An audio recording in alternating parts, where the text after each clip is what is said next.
السلام علیکم ورحمۃ اللہ وبرکاتہ۔ کیسے ہیں جی مزاج؟ یہ سوال تو بے وقوفی اور جہالت اور اس کی انتہا ہے،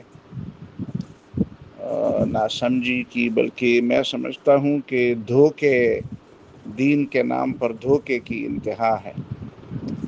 قرآن میں غلاموں کی جو بات تھی اس کے لیے پہلے سے نبی صلی اللہ علیہ وسلم نے غلامی کے خاتمے پر توجہ دی تھی۔ نبی صلی اللہ علیہ وسلم نے، اللہ تعالیٰ نے یہ توجہ دلائی تھی، اور غلامی کی 3 قسموں میں سے 2 قسموں کو تو فوراً بند کر دیا گیا، اور تیسری قسم کے بارے میں قرآن ہی میں بتایا گیا، فَمَن لَّمْ يَجِدْ فَصِيَامُ شَهْرَيْنِ مُتَتَابِعَيْنِ۔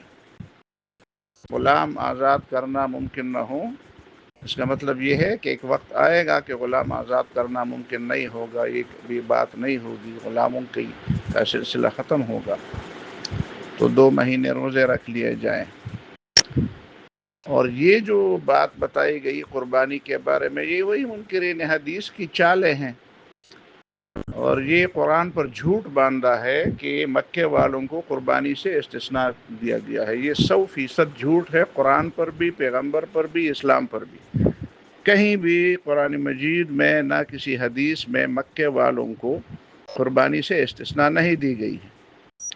دوسری بات یہ ہے کہ یہ جو اس نے کہا کہ لَن يَنَالَ اللَّهَ لُحُومُهَا وَلَا دِمَاؤُهَا وَلَٰكِن يَنَالُهُ التَّقْوَىٰ مِنكُمْ، تو یہ بھی 100% غلط بات ہے کہ اگر تقوی مقصود ہے تو گوشت کی کیا ضرورت ہے؟ گوشت کے بغیر بھی تقوی حاصل کیا جا سکتا ہے۔ تقوی گوشت ہی کے ذریعے، اور تقوی قربانی اور احراق الدم، جانور کا خون بہانے ہی کے ذریعے حاصل کرنا مطلوب ہے۔ یہاں یہ تقوی مطلوب ہے، یہ تقوی اس کے بغیر حاصل نہیں ہو سکتا۔ لِكُلٍّ أُمَّةٍ جَعَلْنَا مَنْسَكًا، ہر امت کے لیے ہم نے قربانی کا طریقہ مقرر کیا، یہ قرآن نے بتایا ہے، قربانی کا طریقہ ہے۔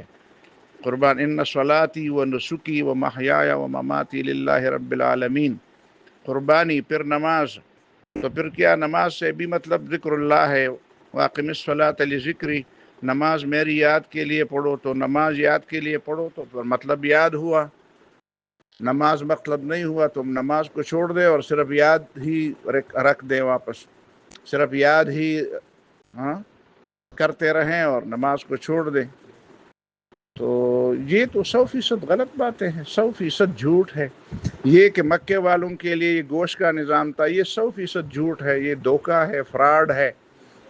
اس فراڈ کو یہی منکرین سنت اسی طرح بار بار دہراتے ہیں کہ مکے والوں کے لیے یہ گوشت کا نظام تھا، مکے والوں کے لیے گوشت کا نظام تھا، تو مدینے میں قربانی کیوں تھی؟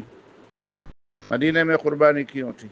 اور جب گوشت کی ضرورت ختم ہوگی، بخاری کی حدیث ہے، تو نبی صلی اللہ علیہ وسلم نے پھر کیوں فرمایا کہ خود بھی کھاؤ اور اگلے سال تک کھاتے رہو؟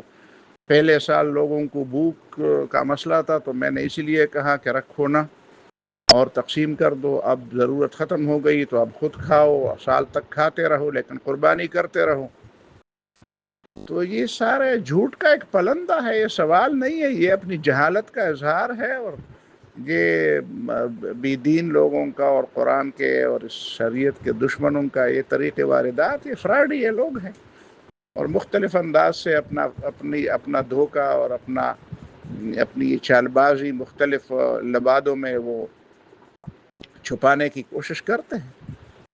تو یہ فراڈی یہ لوگ ہیں، ان کی باتوں کا جواب دینا بھی بس ویسے ہے۔ بس ہاں یہ بات ہے کہ جن لوگوں کو ان کی باتوں سے کسی اس میں شک پڑتا ہے تو چلو اگر وہ لوگ مطمئن ہو جائے تو ٹھیک ہے، ورنہ یہ لوگ تو مطمئن نہیں ہوتے، یہ تو ارادتاً دھوکہ باز لوگ ہیں، یہ تو مطلب یہ ہے کہ علمبردار ہیں اس دھوکہ بازی کے۔